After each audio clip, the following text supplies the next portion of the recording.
Today I want to talk about the crazy challenge that Aston Villa players are facing. At the highest level of English football, you expect there to be a lot of challenges that each player has to go through on a daily basis, competing with other top flight, elite level teams. However, it seems that maybe there's something a bit more basic that the club have done wrong behind the scenes. There's been a lot of complaints recently from the Aston Villa players, and it's come in regards to the kit. This season we've seen the men play a few games in obviously the new kit for the season, and these days there's a lot more technology going into the kit. You know, back in the day we used to see a lot more baggy, thick, heavyweight kits that the players used to wear, but nowadays they're a lot more streamlined, aerodynamic. You know, every possible way we can improve these players on the pitch and do everything we can to make them faster and move a little better to help them win these games is getting magnified. The manufacturers are looking into, the clubs are investing even more, and yet somehow they seem to have got this wrong. As a fan myself, I can go online, I can buy a kit of my choice, and quite often there's two options where you have the matchday worn kit as well as a replica version where,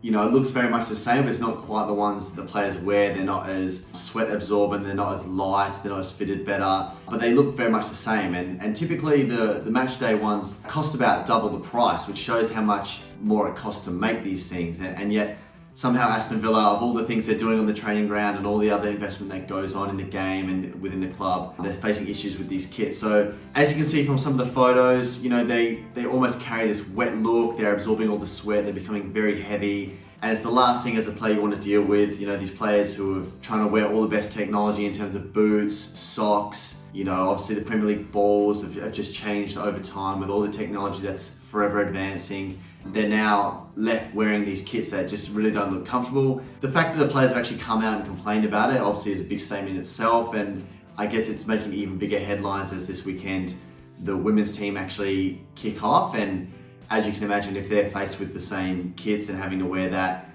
it's definitely not going to be a good look for them. It kind of comes as a surprise to me because, you know, it's something that's kind of already in place, that the club are always producing these kits, and every year they get updated and they look slightly different, and there's different colors, there's different away kits, third kits. But you think the technology within the kit, like I mentioned, would stay consistent. And if you have a kit that worked last season and the players were happy with and they were comfortable, you can just build on that. So to kind of get something so wrong at this level really comes as a surprise to me, because, you know, all the things that you hear and you read about, I know myself listening to different football podcasts and whatnot, you know, the club will go to extreme levels to do everything they can to make a player's life easier in order for them to play better on a weekend. You know, they just want them fully focused on that 90 minutes. So there might be some players moving from other leagues, other countries, and the club will help them find their house. You know, they want to help them find schools for their kids. They want to do every single thing they can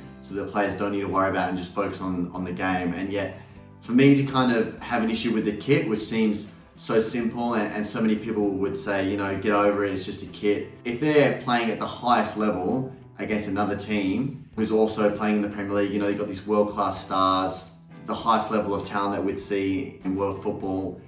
These small things make a difference, you know. At that level, it's all about fine margins. You see in all other areas, you know, the amount of distance the players run, and, you know, Liverpool bringing in the likes of a throw-in coach, you know, how much teams are converting from corners, and all these small little things that you think, oh, you know, they don't really make a big difference, or what does that really matter? You think about over the course of a season or a 38 game period, even a goal or two, or, you know, covering a bit more ground, or all these players feeling a little bit more tired because the kit's feeling a little bit heavier, which means they can't sprint as much.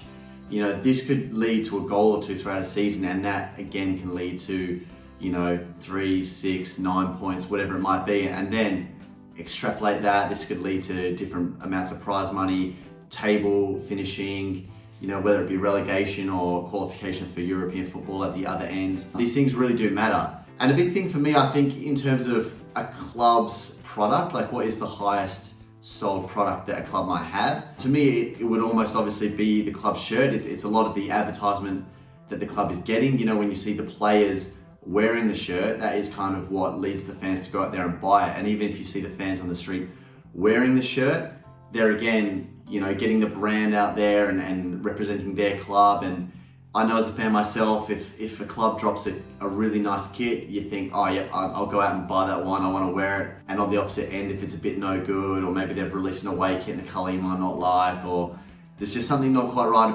about it.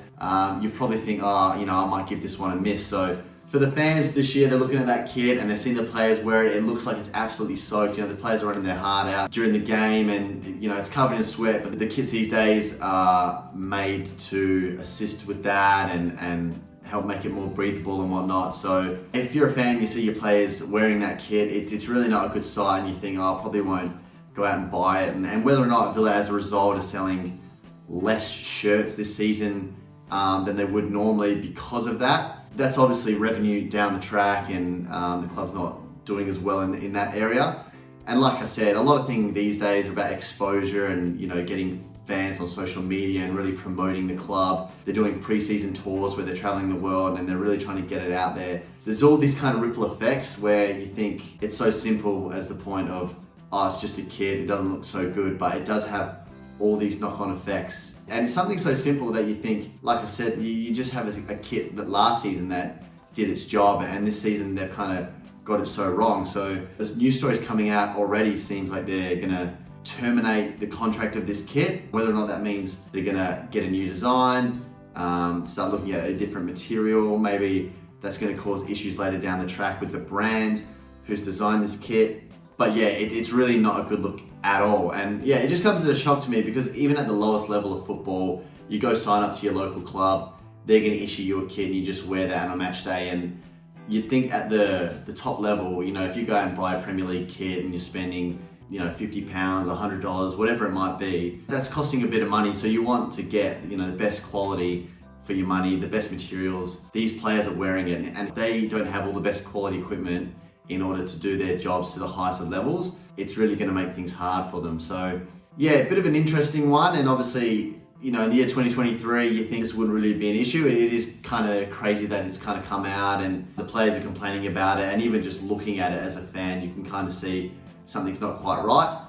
And like I said, it's really blown up as the women are kind of dreading having to wear that themselves, because that's going to create even more issues for them, you'd imagine. So as a new British brand, you'd think Castore would really want to make a good name for themselves and kind of burst onto the scene and kind of be that new brand that all the kids are wearing in the street. They've got a few deals with the different Premier League teams now, but this has maybe been a step backwards for them, and we'll have to see what happens in the future. But for Aston Villa, it's kind of a big statement that they've had to make, and really unfortunate, where everyone had high hopes for them at the start of the season, saying they might be the dark horse for this season in terms of where they finish and how good they're going to be. But yeah, it's something so simple as just making a nice kit and something that's going to make the players feel good and not feel like they're running around with like a weight pack on their shoulders.